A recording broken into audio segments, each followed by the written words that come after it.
Sérgio, satisfação tê-lo aqui em Maceió, né? E principalmente aqui falando para a TV Com. Sérgio, fala pra gente qual a análise que você faz quando você chegou na Petrobras para hoje. A empresa é a mesma, a empresa é outra coisa, o que realmente era aquela Petrobras e que Petrobras nós podemos imaginar que faz parte desse contexto aí de tudo que a gente ouve falar e fica sabendo pela imprensa, pelos processos judiciais. Olha, se você olhar do ponto de vista do valor de mercado da Petrobras, quer dizer, que é o valor que a Bolsa de Valores atribui à Petrobras, quando nós chegamos à Petrobras, ela valia 15 bilhões de dólares. Ela chegou a valer 380 e hoje ela está valendo em torno de 90 bilhões de dólares. Portanto, do ponto de vista do valor de mercado, ela não é a mesma empresa, ela é 6 vezes maior do que quando nós chegamos lá em 2002. Se formos olhar do ponto de vista da perspectiva futura, a Petrobras em 2002 ela tinha 14, 15 bilhões de barris de reservas, que são o petróleo, os barris que você pode produzir naquele ano seria em torno de 18, 19 anos. Hoje ela tem também a mesmos 15, 16 bilhões de barris de reserva depois de produzir durante 14 anos. Portanto, ela repôs praticamente todas as suas reservas durante esse período e não diminuiu suas reservas originais. E mais ainda, ela tem um potencial futuro de transformar recursos que estão com a Petrobras em reservas rapidamente, que equivale aí a 5 bilhões de barris do chamado cessão onerosa, que foi a contratação feita em 2010, tem mais 8 bilhões de barris prováveis do campo de Libra, tem mais a extensão de Libra, que deve dar mais 4 ou 8 bilhões de dólares. Portanto, rapidamente ela pode dobrar suas reservas com tudo que tem hoje, sem nenhum barril novo a ser acrescentado. Portanto, ela se tornou uma empresa muito maior do ponto de vista da produção de petróleo. A Petrobras, quando nós chegamos, ela tinha 30 mil empregados. Em 2013, ela tinha 80 mil empregados. De 13, 14 e 15, ela demitiu 19 mil empregados. Então, ela reduziu o empregado. A Petrobras era uma empresa que tinha 14 refinarias, com 2 milhões e 100 mil barris de capacidade de produção, produzindo diesel e gasolina com um grande teor de enxofre. Nesse período, ela se transformou, ela modificou seu parque de refino, de tal maneira que ela hoje é uma empresa que tem capacidade de produzir diesel com 10 ppm de enxofre. Além disso, ela construiu uma refinaria nova, que é a refinaria Abreu e Lima, de Pernambuco, e ela tem hoje 2 milhões e 200 mil barris com grande capacidade de processar petróleo brasileiro. A Petrobras cresceu na petroquímica, a Petrobras cresceu no biocombustíveis, a Petrobras cresceu na área de fertilizantes e principalmente a Petrobras criou uma rede nacional de gasodutos que permitiu montar uma rede de gasodutos que permite que o gás que entra, por exemplo, em Pecém, em Pernambuco, no Ceará, chega a Pelotas, no Rio Grande do Sul. Ou seja, nós temos uma integração nacional da rede de gasodutos. Gasodutos, petroquímica, biocombustíveis e a parte de fertilizantes, a Petrobras está vendendo. Então nós estamos vivendo uma situação em que a Petrobras atingiu um auge, eu diria aí em torno de 2012, 2013, e a partir daí ela vem diminuindo por várias decisões que foram tomadas nesse período pós-2012. Ou seja, algumas questões que ficam, historicamente, foram marcando essas denúncias à Petrobras. A questão de Passadina, foi uma boa essa compra de Passadina? Qual era o objetivo da Petrobras em adquirir Passadina? Olha, o mercado brasileiro de derivados de petróleo, o mercado brasileiro de gasolina e diesel, era um mercado estagnado de 1996 a 2006. Durante 10 anos o mercado não cresceu. Nessa época, portanto, ainda no governo Fernando Henrique Cardoso, a Petrobras decidiu uma estratégia que era correta naquele momento. Se o mercado brasileiro não vai crescer de derivados, e a Petrobras vai aumentar a produção do petróleo Marlim, que você produz o petróleo, passa na refinaria e vende os derivados, era necessário que a Petrobras encontrasse fora do Brasil refinarias que fossem capazes de processar o petróleo brasileiro, para poder, já que não ia ter sentido fazer refinaria no Brasil. A partir de 2006, nós mudamos a estratégia, passamos a crescer o refino brasileiro, porque o mercado brasileiro passou a crescer. A partir de 2005, 2006, que é o período da aquisição de Pasadena, nós terminamos e implementamos a estratégia de comprar uma refinaria no exterior. Em 2006 foram compradas 11 refinarias no mundo, 9 nos Estados Unidos e 2 fora dos Estados Unidos.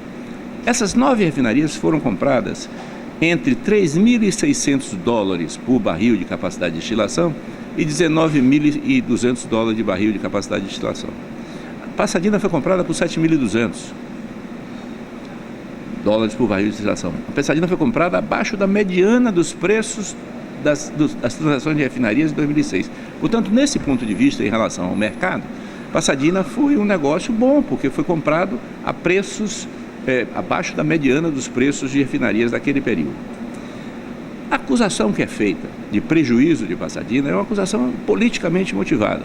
O ministro José Jorge do TCU, que foi ministro de Energia do governo Fernando Henrique Cardoso, foi presidente do PFL de Pernambuco, é um militante dos democratas hoje, ele utilizou uma das 23 planilhas de cenários que a Petrobras tinha contratado de uma consultora para comparar com o preço que a Petrobras pagou. Se o preço que ele considera como válido para a refinaria fosse verdade, ela seria comprada por metade do menor preço das transações que ocorreram em 2006, o que seria praticamente impossível de acontecer. Portanto, eu acho que a refinaria, desse ponto de vista, foi uma refinaria que foi adequada à compra. Por quê? Ela era adequada à estratégia da Petrobras, de expansão do refino no exterior, ela foi de um preço adequado ao mercado na época e ela tem uma excelente localização, porque ela está localizada no Texas, no meio do centro de refino do Texas, e ela possibilita, portanto, ser uma refinaria que tem grande potencial de crescimento. O que é que acontece com o refino? O refino é cíclico, tem momentos que dá lucro, tem momentos que dá prejuízo. Então, ela foi comprada em 2006, nós entramos numa crise com o sócio em 2007, 2008, 2009. Essa crise levou a ter que se pagar algumas despesas adicionais para a aquisição da refinaria. A refinaria hoje é uma refinaria 100% da Petrobras. Ela deu prejuízo em 2011 e 2012, mas ela dá lucro hoje. Ela está dando lucro hoje. Ela é uma refinaria que está dando lucro, inclusive porque as mudanças que ocorreram no mercado americano de derivados. Então isso não aparece na imprensa. Isso aparece na imprensa apenas a repetição várias vezes de que ela foi um mico, foi dado um preço exagerado por ela, quando na verdade não ocorreu isso. O que está evidente é que a refinaria no final saiu por $1 bilhão, com todas as despesas, etc. O que está evidente é que alguns funcionários da Petrobras, corruptos, confessos, ganharam 15 milhões de dólares com essa corrupção. Mas o que eles ganharam de corrupção não invalida o negócio. São duas coisas diferentes. Eles têm que ser punidos, porque eles roubaram e têm que devolver o dinheiro e têm que ser punidos. Agora, a compra da refinaria foi uma decisão correta naquele momento. Ela tornou-se dando prejuízo no outro momento. Hoje dá lucro, mas ela hoje já não tem muito sentido estratégico para a Petrobras. Porque a Petrobras tem hoje um investimento muito maior no pré-sal, que não tinha na época, e tem, portanto, a capacidade de viabilizar a expansão da produção brasileira muito mais nesse momento do que investir em refino no exterior. Tranquilo. Outra questão, a questão da refinaria de Abreu e Lima, né? Uma refinaria que ela é feita em parceria com a PDVSA, a petroleira venezuelana. E hoje teve esse problema aí, de todo esse escândalo que praticamente chegou a paralisar a construção, a finalização da refinaria. Qual era a estratégia de Abreu e Lima? Ainda é viável? Como foram as condições? O que é que você pode falar dessa parceria lá com a PDVSA? Olha, vou começar pela parceria com a PDVSA. A Petrobras e a PDVSA fizeram várias tentativas de fazer negócios conjuntos. No caso particular da refinaria, tinham dois negócios que eram associados. Um era a participação da PDVSA na refinaria no Brasil. A outra era a participação da Petrobras com a PDVSA na exploração de petróleo na área de Carabobo, na Venezuela. Nenhum dos dois negócios prosperou. Nem a Petrobras colocou nenhum recurso na exploração na Venezuela, nem a Venezuela colocou nenhum recurso no Brasil. Então são dois negócios que foram tocados separados. Não há sociedade entre PDVSA e Petrobras. Havia, digamos, um namoro, havia tentativa de casamento, mas o casamento não se consumou. Então o primeiro elemento é esse. O segundo elemento, era necessário ter uma refinaria no Nordeste? Eu acho que era necessário ter mais de uma refinaria no Nordeste. Não necessariamente ao mesmo tempo. Talvez a gente tenha cometido um erro de tentar fazer 3 refinarias no Nordeste ao mesmo tempo. Mas há necessidade de aumentar o refino no Nordeste. Pernambuco é um bom lugar, está correto a localização dela, e ela está produzindo. Ela produz hoje 165 mil barris por dia. É hoje a refinaria mais complexa e mais moderna que a Petrobras tem. Ela produz hoje diesel de 10 ppm, 10 partes por milhão, que é um diesel de altíssima qualidade. Ela é especializada em produção de diesel e ela está em produção. O segundo trem, ou seja, a capacidade de produção mais 165 mil, foi adiado. Foi adiado porque a crise financeira da Petrobras resolveu adiar essa questão. A refinaria foi mais cara do que previsto originalmente? Foi. Ela foi mais cara do que previsto originalmente. Primeiro porque o câmbio mudou e os gastos eram em reais e, portanto, quando o câmbio muda em dólar, ele aumenta. Ela foi prevista mais do que deveria ser, porque ela foi uma refinaria, digamos, feita sob encomenda, não foi uma refinaria padrão. Então, portanto, ela ficou mais cara do que poderia ser. Ela foi uma refinaria que teve que fazer uma série de investimentos em serviços, em estruturas e unidades paralelas à refinaria, porque ela foi construída num lugar que não tinha porto adequado, não tinha porto suficiente, mas era um porto fisicamente adequado, mas não tinha energia elétrica, tinha que botar caixa de força, tinha que fazer dutovias, tinha que fazer um conjunto de investimentos fora do site da refinaria, e ela teve, evidentemente, um momento em que ela entra com o mercado brasileiro de mecânica e de engenharia pesada muito aquecido e os preços ficaram muito altos. Então, ela ficou cara, é uma refinaria cara, não há dúvida. Teve corrupção? Teve. Evidentemente que tem corrupção já confessada por Paulo Roberto Costa, que era o diretor de abastecimento, e por alguns outros dirigentes da Petrobras dessa época. Isso, consequentemente, levou a que você tivesse uma certa, digamos, desmoralização, perda de reputação em relação à refinaria. O volume de corrupção não é o volume que explica a diferença de preço que a refinaria teve. Os principais elementos que levaram à diferença de preço não são a corrupção. A corrupção, segundo o que até agora se apurou, ela era em torno de 2% sobre os contratos. E a diferença de preço estão aí na faixa de 30% a 40%. Então não foi a diferença de preço que levou à corrupção. Então são duas coisas diferentes, é isso que eu digo. A corrupção tem que ser combatida como um caso de polícia. A polícia tem que investigar, você tem que saber os culpados e, com o medimento que é necessário para a justiça democrática, punir quem foi culpado. No entanto, ela virou um centro da política brasileira.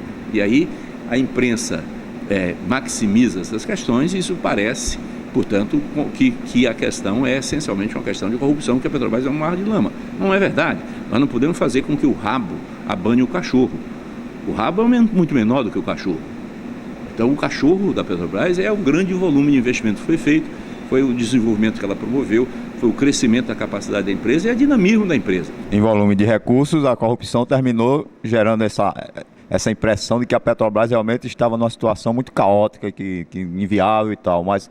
Quer dizer, a corrupção é muito menor, quer dizer, a própria Petrobras, a empresa, é muito maior do que qualquer, vamos dizer, desgaste, qualquer desmoralização que esse processo de corrupção possa gerar. Se você pega, por exemplo, o que aconteceu essa semana, a Força Tarefa Lava Jato devolveu à Petrobras 204 milhões do dinheiro recuperado da corrupção. 204 milhões para qualquer cidadão, para qualquer pessoa, é muito dinheiro. Mas pense em relação à produção da Petrobras. 204 milhões é o valor que a Petrobras produz em 10 horas e 45 minutos de um dia. 10 horas e 45 minutos a Petrobras produz 204 milhões. Ô Sérgio, com relação à questão da construção dos estaleiros, isso foi pensado na sua gestão também?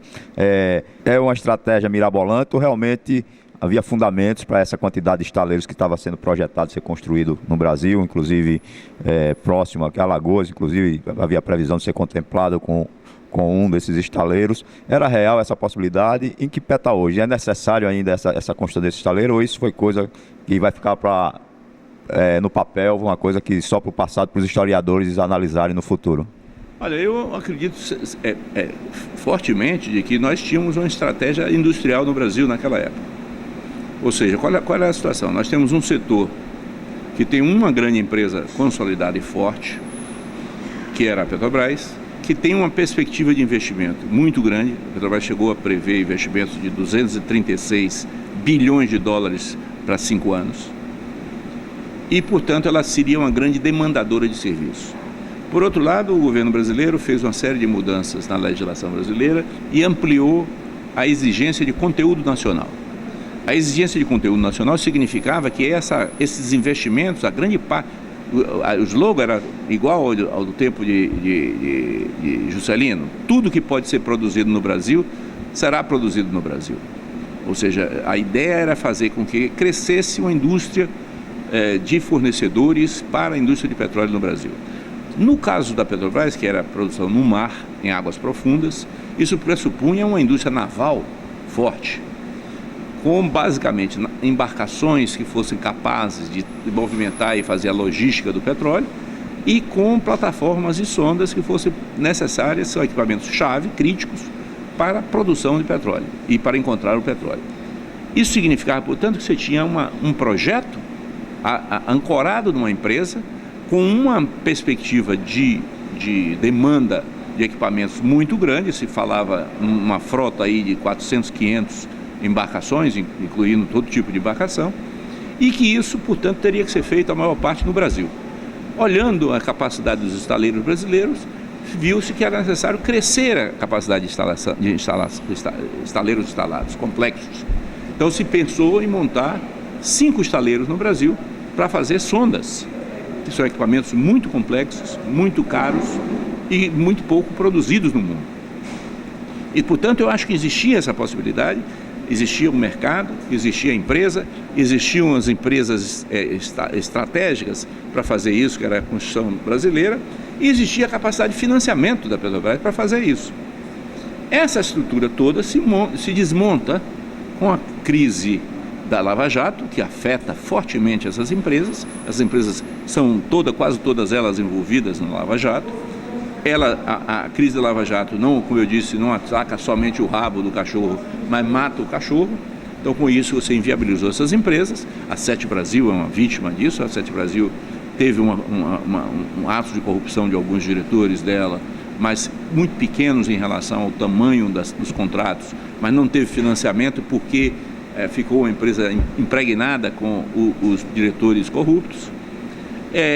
Isso inviabilizou os estaleiros. Acho que os estaleiros foram desmontados, dificilmente eles se remontarão. A necessidade da Petrobras de ter os estaleiros, eu diria que se a Petrobras mantivesse seu papel no pré-sal brasileiro, sim. Só que há uma mudança que está em curso no Brasil, que é tirar a Petrobras da operação do pré-sal. Ao tirar a Petrobras da operação do pré-sal, você vai trazer novas empresas internacionais para operarem no pré-sal. E essas empresas virão com seus fornecedores internacionais. Então nós vamos ter mais importação de sondas, mais importação de equipamentos, mais importação de embarcações e, portanto, os estaleiros nacionais vão entrar em crise, um período de crise muito profundo.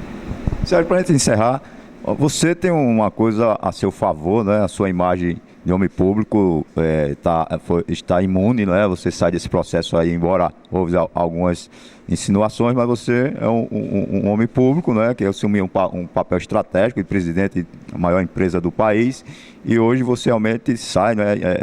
Com essa sua imagem realmente resguardada. Só que aí vem a questão: como um presidente de uma empresa dessa, que tem um volume desse de corrupção, não é? Que a gente não pode desconsiderar que é um volume realmente, para a situação brasileira, muito elevado, como é que se dá isso? Um presidente de uma empresa daquela não tinha um controle sobre essas diretorias, ou o peso dos políticos que indicavam essa diretoria era maior do que a possibilidade de um presidente, vamos dizer, ter o mínimo de controle nessas diretorias? Como é que se dava isso?